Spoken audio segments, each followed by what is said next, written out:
¿Qué es el arte griego?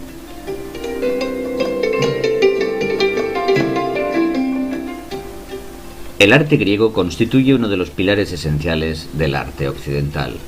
Su aportación a la historia del arte es decisiva en el devenir de todo el arte posterior, especialmente su concepto de la belleza, basado en tres ideas fundamentales: el sentido de la proporción y la armonía, el concepto de equilibrio, orden y simetría compositiva, y el concepto de perfección técnica. La aportación del arte griego da lugar al concepto de arte clásico, que nace en la antigua Grecia y se difunde por todo el mundo conocido gracias principalmente a la expansión imperial que personaliza Alejandro Magno. En el ámbito de la arquitectura, las características que definen el arte griego se concentran en la construcción del templo clásico, el único edificio cuyas características son comunes a todas las polis. El templo en Grecia está concebido para ser contemplado desde el exterior y no para la utilización de su espacio interior.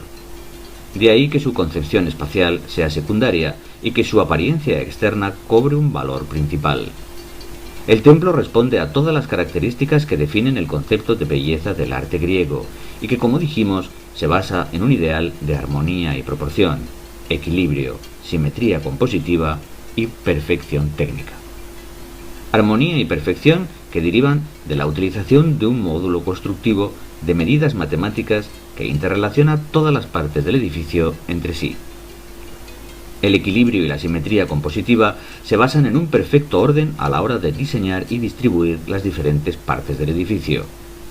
Y la perfección se demuestra a partir de toda una serie de alardes técnicos sorprendentes, principalmente tres: los reajustes ópticos, sistema que arquea todos los dinteles e inclina las columnas extremas para compensar la visión curvada de nuestro sistema ocular; la utilización de colas de Milano en sustitución de argamasa en el acoplamiento de los sillares; y el perfecto escuadrado y pulido de la mampostería.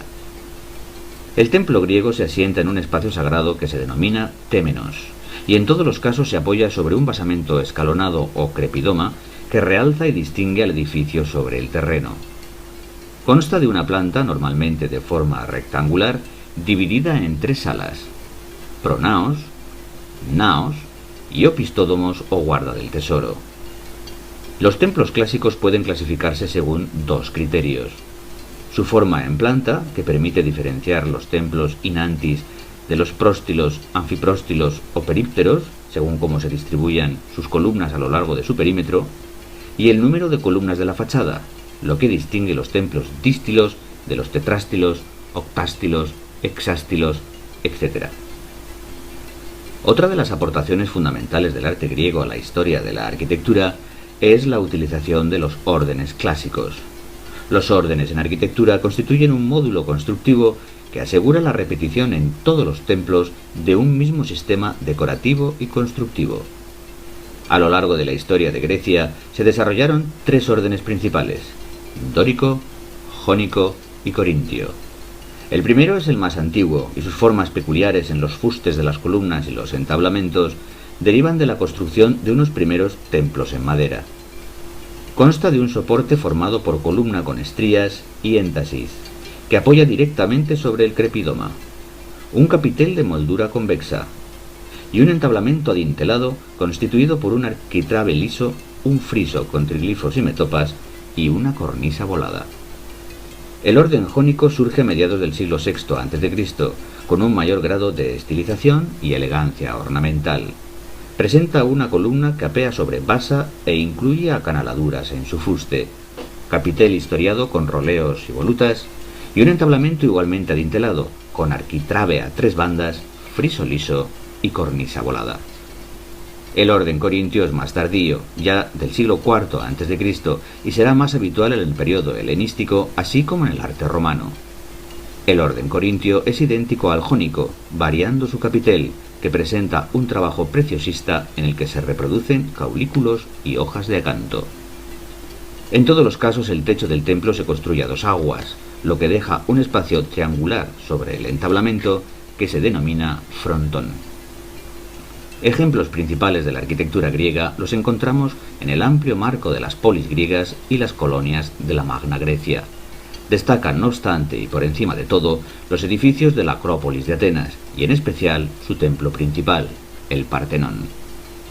Durante el periodo helenístico, la arquitectura griega se verá influenciada por la grandilocuencia de las construcciones orientales, dando lugar a un híbrido que mantiene los elementos formales de la arquitectura clásica, pero ahora con un mayor grado de monumentalidad. Así ocurre con edificios tan característicos como el mausoleo de Halicarnaso, el altar de Zeus en Pérgamo o el teatro de Epidauro. En cuanto a la escultura, alcanza en Grecia una extraordinaria importancia. Es un elemento primordial en su decoración arquitectónica y resulta un modelo ideal para desarrollar todos los principios conocidos del concepto de belleza clásico. El arte griego es un arte de la belleza, entendida esta como proporción, orden y equilibrio, y que además toma como referencia de su estética y de su medida el concepto de hombre perfecto, entendido este en su doble faceta física y espiritual. Este concepto de belleza ideal se basa en una composición equilibrada que se resuelve en la utilización del contraposto, una proporcionalidad matemática basada en un canon de proporcionalidad que se fija entre 7 y 9 veces el tamaño de la cabeza, y una expresión idealizada que da lugar a lo que se ha dado en llamar el etos clásico. A lo largo de la historia, este concepto escultórico del arte griego ha ido evolucionando. La primera fase es la etapa arcaica, cuyas figuras más características son los kuros y las kores, imágenes votivas definidas por su forma de bloque, su rigidez, su frontalidad y la ausencia de movimiento. A partir del siglo V a.C. se inicia el periodo clásico, que no obstante también tiene sus fases. La primera corresponde al arte severo, caracterizado porque la escultura se va liberando de la rigidez del periodo arcaico, desarrollándose ya una serie de pautas en el concepto del movimiento y la composición que sientan las bases de lo que será la escultura griega del pleno clasicismo. El periodo clásico coincide con el apogeo de Atenas a mediados del siglo V a.C. Aparecen entonces las figuras más sobresalientes de la escultura griega, como Fidias, Mirón o Policleto, y sus obras fijan para siempre los ideales de belleza y perfección técnica que definen el arte clásico. El final del siglo V a.C. será ya una etapa marcada por el declive de Atenas y la crisis que provocan las guerras del Peloponeso. De ahí también un cambio en el patrón inmutable del modelo clásico, que tiende ahora a una estatuaria de cánones más estilizados, en las que se acentúa el movimiento y se buscan sensaciones de desequilibrio que rompen la armonía. Nombres como Praxíteles, Scopas, Leócares o Lisipo conservan, no obstante, la grandeza de la escultura griega. Durante el periodo helenístico, también la escultura sufrirá cambios muy notables respecto al modelo clásico. No solo se rompen definitivamente los principios clásicos de armonía, proporción y equilibrio, sino que también cambian los temas, ahora muy variados y sencillos, y lo que resulta más novedoso, la expresión gestual. Se abandona por fin el idealismo tan característico de la escultura griega y se suple ahora por una postura más exagerada y gesticulante. En una palabra, se sustituye el ethos por el pathos. Por último, no puede hablarse de arte griego sin hacer una referencia a su aportación cerámica. Su calidad y belleza son equivalentes a las de las otras artes estudiadas, además de ser las manifestaciones artísticas conservadas más antiguas del arte griego. Las primeras obras de cerámica son las denominadas del período geométrico, correspondiente a la etapa de los siglos oscuros, siglos XI al IX a.C., del que carecemos de información en las demás artes. Su difusión coincide con la expansión de la Hélade y se caracteriza por su decoración geométrica, principalmente de grecas. Más adelante, a partir del siglo VIII a.C., se desarrolla una nueva tipología cerámica, la denominada de figuras negras, en las que se advierte una mayor utilización de elementos decorativos y sobre todo la aparición de la figura humana, silueteada en negro sobre fondos ocres.